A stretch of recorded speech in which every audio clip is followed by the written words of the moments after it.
उपस्थित पवित्र आत्माओं, जैसा कि हमने आपसे कहा था कि कब्ज रोग पर व अन्य रोगों पर हम प्राकृतिक ढंग से रोगों को ठीक करने की एक श्रृंखला, एक सीरीज निकालेंगे।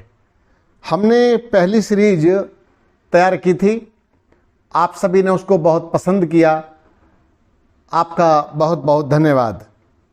आज आपके सामने हम प्रस्तुत करने वाले हैं कब्ज को ठीक करने के लिए किस प्रकार से हमें जूस पीना चाहिए, कौन सा रस पीना चाहिए, क्योंकि कब्ज एक ऐसा रोग है कि जो जल्दी से जाता नहीं। हमने पहले सीरीज में चर्चा की थी कि फाइबर की कमी के कारण हमारे शरीर में रोग इकट्ठा होता है। अब हमारी आंतें बिल्कुल चौक हो चुकी होती हैं। उन आंतों को बिल्कुल साफ करने के लिए हमें भिन्न भिन्न प्रकार के जूस या एक प्रकार का कोई भी जूस सेलेक्ट करना चाहिए और अपनी आंतों की शुद्धि करनी चाहिए। इसे हम रसाहार के माध्यम से भी कर सकते हैं, क्योंकि रसाहार एक ऐसा विषय है कि जूस फास्टिंग जिसे हम कहते हैं, जूस फास्टिंग के द्वारा आप अपने रोग को पूरी तरह से ठीक कर सकते हैं। तो सबसे पहले हम आपके सामने रखते हैं 3 करेले, 1 खीरा, 1 नाशपाती या 2 या 3 टमाटर।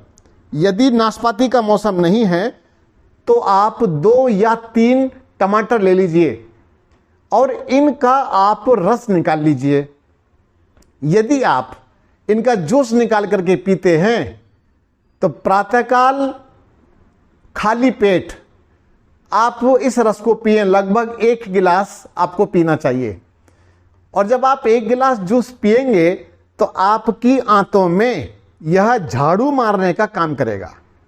और जब आप जूस पी लें तो उसके बाद आप ब्रेकफास्ट मत कीजिए, नाश्ता मत कीजिए। यदि आप नाश्ता भी करते हैं तब आपके लिए गलत हो जाएगा, आपके लिए ठीक नहीं है नाश्ता नहीं करना, अन्यथा हैवी हो जाएगा, गैस बन जाएगी। आप जूस को ही लें, जूस को ही काम करने दें।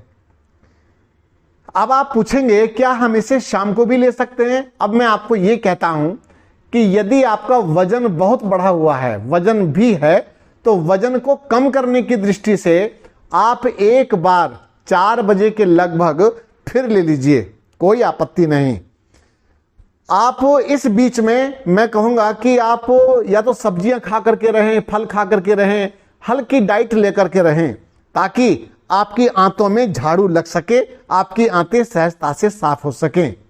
आप 1 सप्ताह तक इस रस का सेवन करें और यदि आपको ऐसा लगे कि आपको तो लूज मोशन लग गया है तो बिल्कुल घबराने की आवश्यकता नहीं, जूस को बंद कर दें, जूस को बंद कर दें। नेचुरल तरीके से जो पेट साफ हो रहा है अब उसको होने दें। यदि हमें 3 करेले, 1 खीरा, 2 या 3 टमाटर ना मिले तो मैं समझता हूं कि नाशपाती का मौसम यदि है तो नाशपाती और खीरा, लगभग आप 1 पाव नाशपाती ले लें और 1 या 2 खीरा ले लें। इनका रस निकाल करके आप इस रस का सेवन करें। इससे तो बड़ा लाभ मिलेगा। आपके शरीर में जो ग्लूकोज की कमी हो जाती है वह ग्लूकोज की भी ये पूर्ति कर देगा। बड़ा भारी आपको इससे लाभ मिलेगा। वैसे तो नेचुरल जो स्वीट होते हैं, रिसोर्सेज होते हैं स्वीट के, मीठे के, उनसे शुगर नहीं बढ़ती, फिर भी शुगर वाले सावधानी रखें, कम मात्रा में नाशपाती लेवें। इसके साथ ही तरबूज का जो रस है, खाने में तरबूज अलग काम करता है, लेकिन तरबूज का यदि आप 1 या 2 गिलास जूस निकाल करके पीते हैं, ये भी आपकी आंतों में झाड़ू मारने का काम करता है, आंतों में सफाई करता है।